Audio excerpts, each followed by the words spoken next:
Welcome back everyone, it's Shrike here again with another D&D video. Today we're going to be looking at the Vestiges of Divergence in the new book, Explorer's Guide to Wildemount. So without further ado, let's dive into the world of Exandria.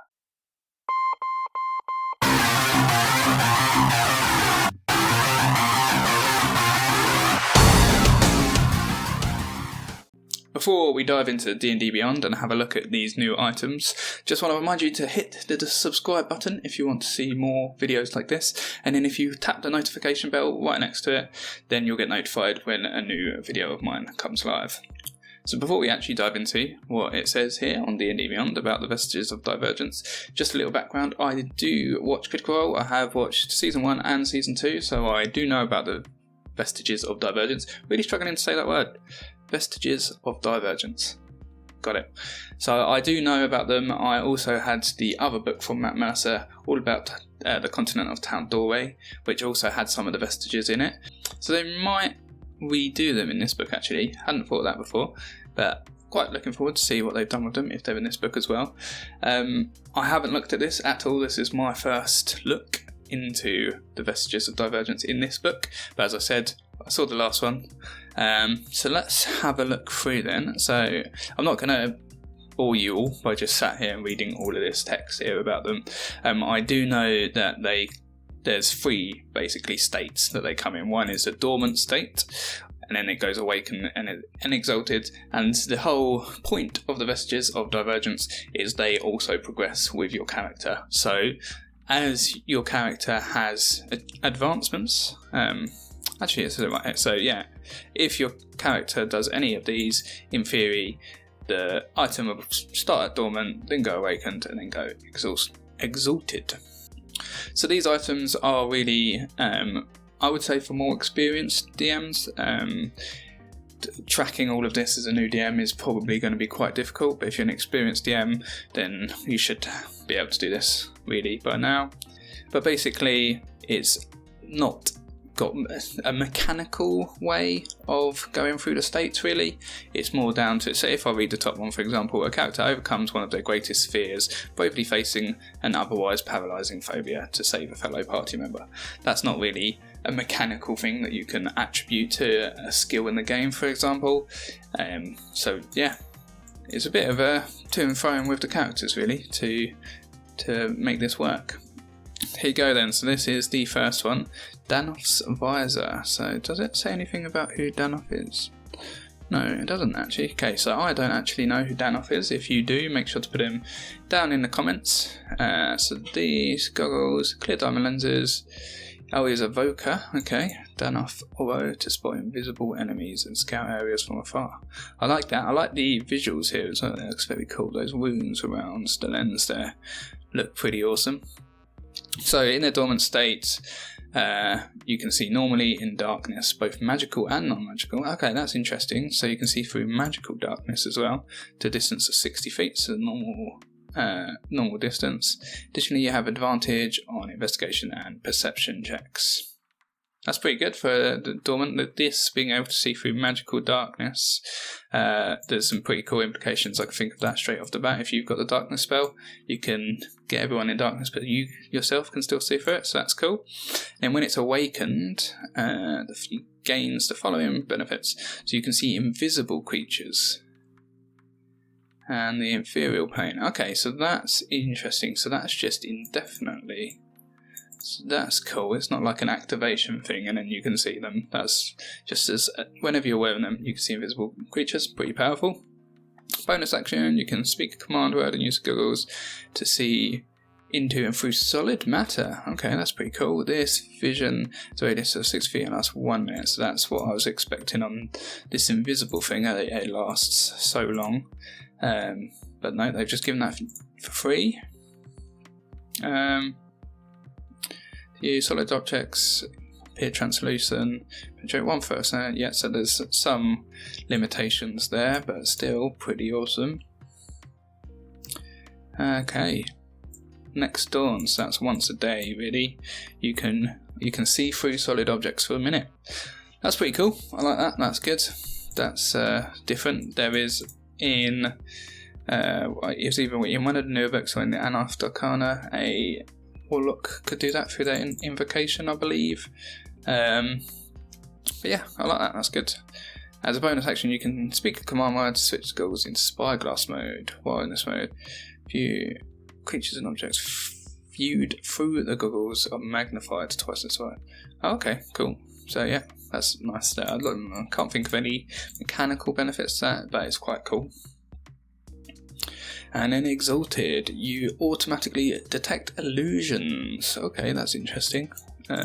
Automatically succeed saving throws against them.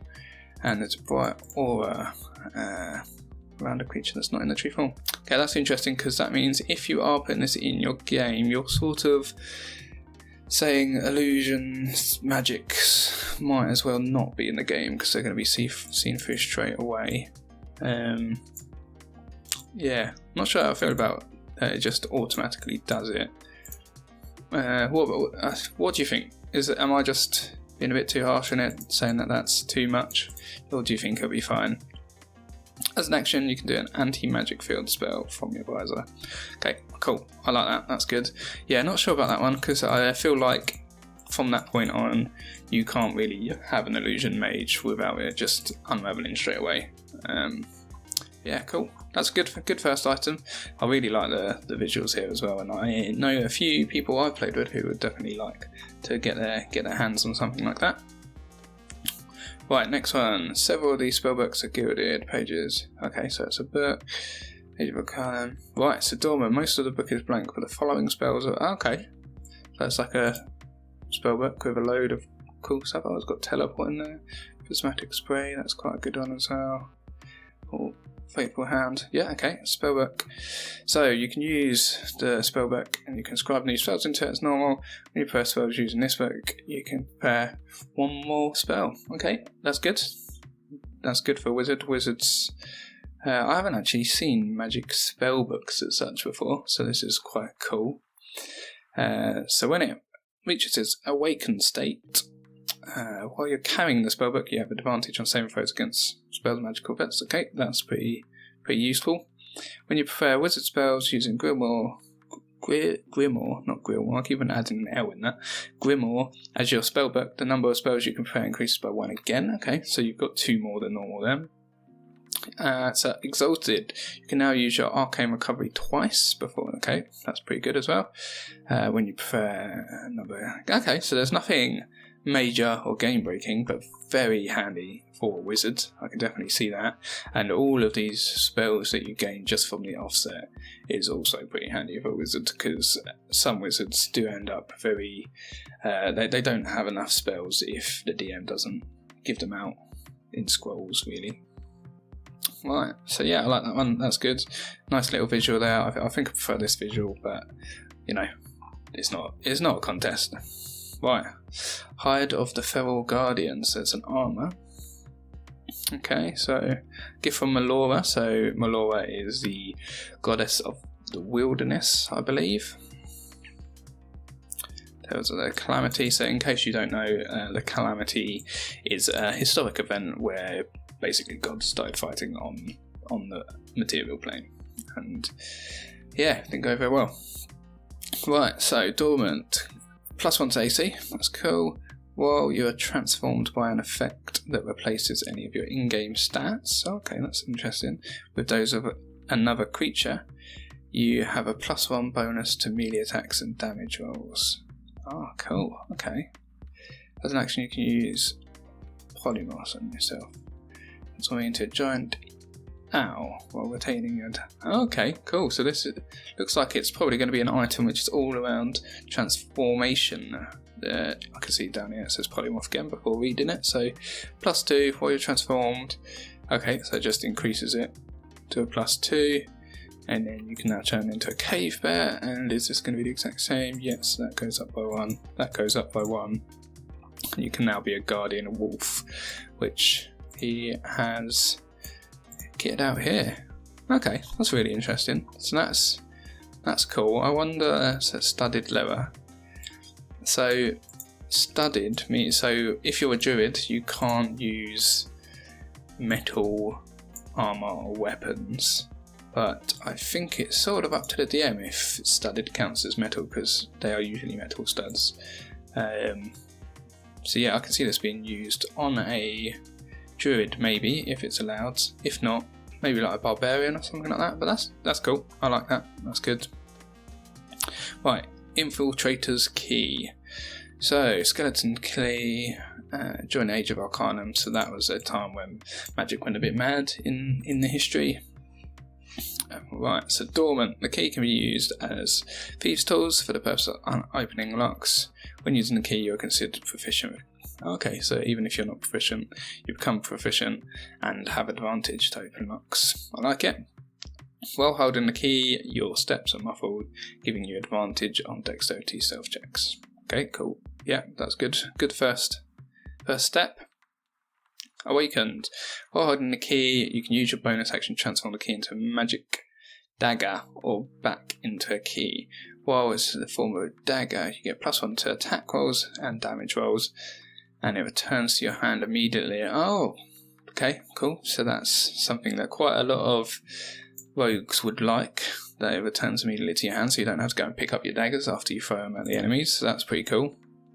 While holding the key, you can use your action to cast one of the following spells: Ward Self, Invisibility, Knock, Pass Without Trace. Are all very rogue helpful spells, I guess you could say. Once a spell has been cast, it can't be cast again until the next storm. Okay, I like that. A nice roguesque one here. As a bonus action, you can touch the key to the floor, wall, or ceiling that is no more than 5 feet thick and cause a magical opening to appear on the surface. That's pretty cool. Okay, when you create the opening, you choose its length and width up to 10 feet for each dimension. The opening lasts until the key passes through it to the other side, at which point it disappears. The creature is open a doorway and it closes. The creature is safely shut to the nearest unoccupied space. Okay, that's good they cleared that out, because I was thinking what happens if you put the key through with your arm there. Does your arm just get trapped in the wall? But yeah, they say it shuns to nearest unoccupied space. The key can't be used to create another one until next dawn, so that's once a day kind of thing. While holding the key, you can use an action to cast one of the following spells: Dimension Door, Gaseous Form, and Mislead. Okay, so there once again, spells that will be very handy for a rogue. Yep, I definitely know some rogues that I have played with in the past that would love something like this, so pretty cool. Storm Girdle. A Storm Girdle is a wide belt made of thick leather rounded in a symbol of cords. A cord is the god of strength, I believe, or maybe the Storm Lord. I can't remember. The girdle's clasps are made from dragon ivory. While wearing the Storm Girdle in its dormant state, you have resistance to lightning and thunder. Yeah, so I'm guessing cord is the Storm Lord. So that makes sense. Resistance to lightning and thunder, and your strength 4 becomes 21. Very nice. And if it isn't already, 21 and higher. In addition, you can use your action to become a storm avatar for 1 minute. Okay, what does that mean? So you become immune to lightning and thunder. When you hit a weapon attack that normally deals bludgeoning, it deals thunder instead. When you hit with something that does piercing or slashing, it becomes lightning instead. I like that. Okay, I like that a lot actually. As a bonus action, you can choose one creature you can see, and it will be struck by lightning, dexterity saving throw, or 3d6 damage, or half as much. And then until the next dawn. So I like this. I played a what are the clerics called? The Thunder Clerics. Tempest Cleric. I played a Tempest Cleric in a campaign and used Guiding Bolt quite a lot, and it was a bit annoying that it didn't give you the option to change it from radiant damage to lightning damage, because in my head I visualised it as a lightning ball going through the air and then hitting someone. But then it says it does radiant damage, so the fact that in this state it changes your attacks to do thunder or lightning is pretty good. Right, Awakened. So your strength score becomes 23 if it isn't already 23 or higher, so it goes up. Your Storm Avatar's damage goes up, and you get a flying speed. Okay, so it just sort of enhances everything else, which is good. So Exalted, your strength score goes up again. Your Storm avatar does more damage, and now you can do Control Weather from the girdle. Okay, I like that. That's a very nice, elemental weapon there. So that's good. Was it a weapon? It's a wondrous item. So it's a belt, not a weapon. Sorry about that. Right, so next we have Vermin Shroud. So this is a cloak. Dead in Blightshore, which is a place. Okay, cool. So Dormant, you have advantage on perception checks that rely on smell, you're immune to disease, and you have dark vision for 60 feet. If you have dark vision already, increases the range by 60 feet. Okay, nice simple start. As an action, you can use the Vermin Shroud to cast Polymorph on yourself, making yourself a giant rat or rat retaining your intelligence, wisdom, and charisma, as well as the properties of the cloak. This property can't be used again. Okay, so that's once a day you can turn yourself into a giant rat or rat. Let's go down to Awakened. You have resistance to poison damage. You can use an action to cast the Insect Plague spell. Makes sense. Requires no material components, and then can't be used again until next dawn. When you cast a Polymorph spell, you can turn into a giant wasp instead. Okay, so it's nothing sort of game breaking so far, nothing massive, just some nice flavour stuff, so that's cool. And then Exalted, you get climbing speed. Your teeth become razor sharp natural weapons, which do 1d6 plus strength instead of bludgeoning. You can so I said before, if you hit with them, you deal piercing damage equal to 1d6 plus your strength score instead of bludgeoning damage for a normal strike. You can make this attack as a bonus action. Okay, that's quite cool. So you can bite someone as a bonus action. When you bite a creature and deal damage to it, the creature must succeed on a Constitution saving throw or be poisoned. Okay, that's pretty nice as well. The target can repeat the same throw at the end of its turn. And then you can also cast Polymorph to turn into a giant scorpion. So yeah, this one doesn't seem to be as powerful as some of the others that we've just read. Especially, yeah, some of these up here are much more powerful, but it is still very nice if you want to go for like a swampy type character, maybe like a swamp druid, something like this. This is pretty good going. I like it. Right, and then this looks like it's going to be the last one, so Reef of the Prison. I like that, looks pretty cool straight off the map. So 5 colours of Tiamat. Okay, so when it is dormant, you have dark vision. If you already have dark vision, the range is increased. When you hit a beast, dragon, or monstrosity of challenge rating 5 or lower with an attack, or when you grapple it, you can use the Reef to cast Dominate Monster on the creature. DC 13, so relatively low DC. On a successful save, the target is immune to the power for 24 hours. On a failure, a golden image of the Reef appears around the collar until the Reefs. Okay, so basically you dominate monster, a beast, dragon, or monstrosity of challenge rating 5 or lower. I wonder if put down in the comments, is this what Archon the Cruel used in one of the one-shots to take hold of a manticore? Is this that item? Remind me in the comments, I can't remember, but it rings a bell. Awakened, you can affect creatures of challenge rating 10 or lower. Okay, so that's a pretty big jump. And the DC goes up to 15.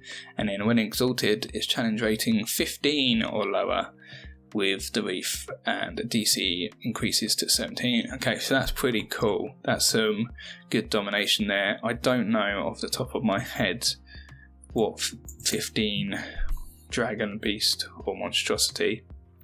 But actually we can actually go, let's go to then it was beast, dragon, and monstrosity. Okay, so here you go, and there's quite a few adult dragons then. So you got your white, you got green, black from the chromatic. So some of these are from a bit here. That would be quite cool to be able to dominate one of them. A Foghemoth, that's cool as well. Okay, so rock. Wow, okay, that'd be cool. have a little Mount rock for a little while.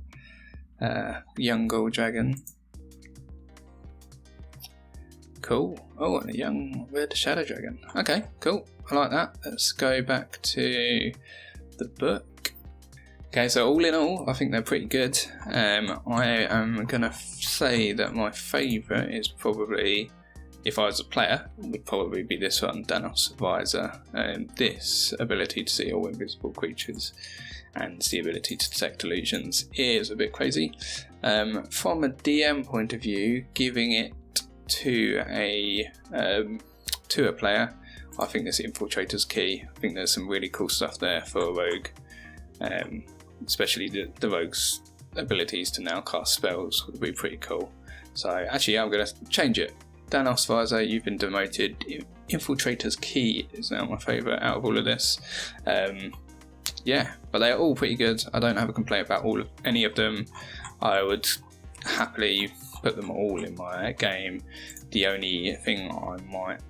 Well, I wouldn't necessarily change they automatically detect illusions. It's just me as a DM, I would then not put illusion-based stuff in the game because it seems a bit pointless. I might put like one small thing just to say, look, you see it, yeah. But nothing big. I wouldn't have like an illusionist mage. So there you have it. There's my first look at the Vestiges of Divergence. Let me know what you think about them in the comments down below. And as I said, give us a like if you enjoyed the video and make sure to subscribe. I will be doing another video on the arms of the Betrayers, which is sort of like the evil version of the Vestiges of Divergence. So make sure to subscribe to see that one when it comes out. Until next time, happy gaming.